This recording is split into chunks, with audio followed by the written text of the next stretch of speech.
एक phone call जिसने दुनिया को हिला डाला। जी हाँ, सिर्फ 35 मिनट की एक फोन कॉल और अमेरिका के सबसे ताकतवर राष्ट्रपति का अहंकार चकनाचूर हो गया। यह कहानी है प्रधानमंत्री नरेंद्र मोदी के एक ऐसे मास्टर स्ट्रोक की जिसने दुनिया के पावर बैलेंस को बदल कर रख दिया।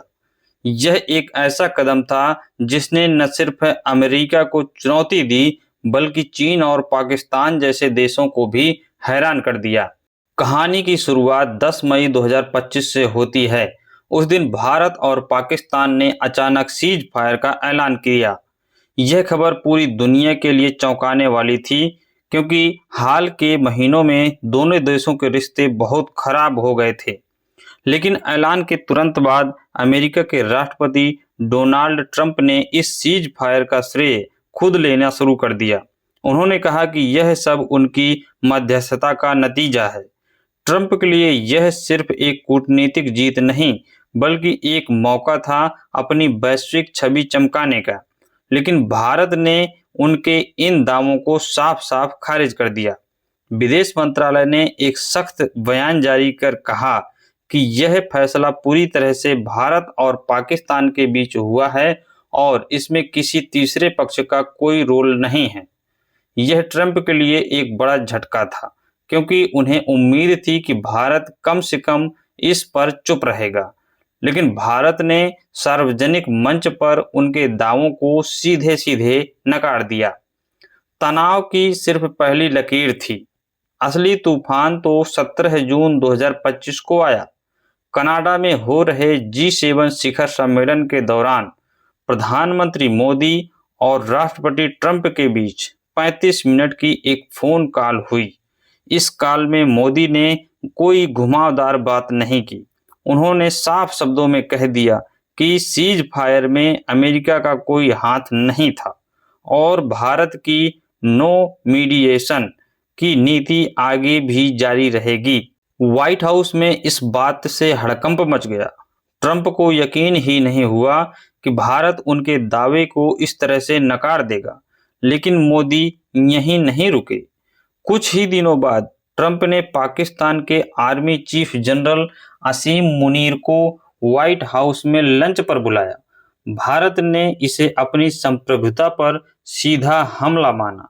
पाकिस्तानी सेना जिस पर भारत में आतंकवाद को बढ़ावा देने के आरोप लगते रहे हैं, उसके चीफ को व्हाइट हाउस में बुलाना उसे कूटनीतिक मान्यता देने जैसा था। मोदी ने इस लंच पर अपनी कड़ी आपत्ति जताई, लेकिन ट्रंप ने इसे अनसुना कर दिया।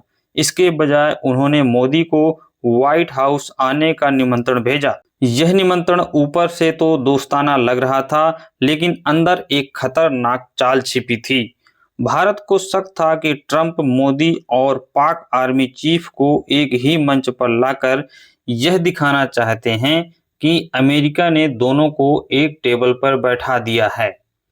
लेकिन यहीं पर आया भारत का सबसे बड़ा मास्टर स्ट्रोक। प्रधानमंत्री ने इस निमंत्रण को विनम्रता से ठुकरा दिया। उन्होंने क्रोएशिया की अपनी प्रतिबद्धताओं का बहाना दिया। यह सिर्फ बहाना नहीं, बल्कि एक सीधा संदेश था। भारत पाकिस्तान की सेना को वैध कूटनीतिक साझेदार नहीं मानता और किसी भी महाशक्ति के दबाव में नहीं झुकेगा।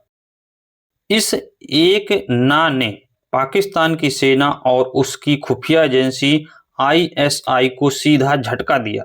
इस्लामाबाद को साफ संकेत मिल गया कि अब व्हाइट हाउस में बैठकर भारत के खिलाफ साजिशें रचने का दौर खत्म हो गया है। मोदी की इस ना से ट्रंप का अहंकार बुरी तरह आहत हुआ। उन्हें विश्वास ही नहीं हुआ कि भारत का प्रधानमंत्री उनके व्यक्तिगत निमंत्रण को ठुकरा सकता है। इसके बाद ट्रंप ने सार्वजनिक रूप से भारत की आलोचना शुरू कर दी और 50% का भारी भरकम टैरिफ लगाकर एक तरह से आर्थिक युद्ध का ऐलान कर दिया। बहुत से लोग इस टकराव की वजह इस टैरिफ को मानते थे, लेकिन असली आग तो उस 35 मिनट की फोन कॉल में लग चुकी थी, जब मोदी ने ट्रंप को साफ साफ ना कह दिया था। मोदी का यह फैसला जल्दबाजी में नहीं था, बल्कि एक सोची समझी रणनीति का हिस्सा था। वह जानते थे कि अमेरिका का गुस्सा भारत के लिए एक कूटनीतिक हथियार बन सकता है। इस टकराव को उन्होंने रूस, फ्रांस और उन सभी देशों के लिए एक संदेश बना दिया जिनके अमेरिका से रिश्ते तनावपूर्ण हैं। संदेश यह था कि भारत अब किसी का मोहरा नहीं, बल्कि एक स्वतंत्र शक्ति है। इस कदम से भारत, चीन और पाकिस्तान दोनों को एक साथ घेरने में सफल रहा था। अमेरिका से दूरी बनाकर भारत ने जापान, ऑस्ट्रेलिया और रूस के साथ मिलकर एक वैकल्पिक सुरक्षा ढांचा मजबूत करना शुरू कर दिया। आज ब्रिक्स और शंघाई सहयोग संगठन जैसे मंचों पर भारत एक स्वतंत्र शक्ति के रूप में उभर रहा है। यह सब उस एक फोन कॉल और उस एक ना से शुरू हुआ जिसने भारत की विदेश नीति को एक नई दिशा दी। इस एक कदम ने साबित कर दिया कि भारत अब किसी के दबाव में नहीं झुकता, चाहे सामने दुनिया का सबसे बड़ा ताकतवर इंसान क्यों ना हो।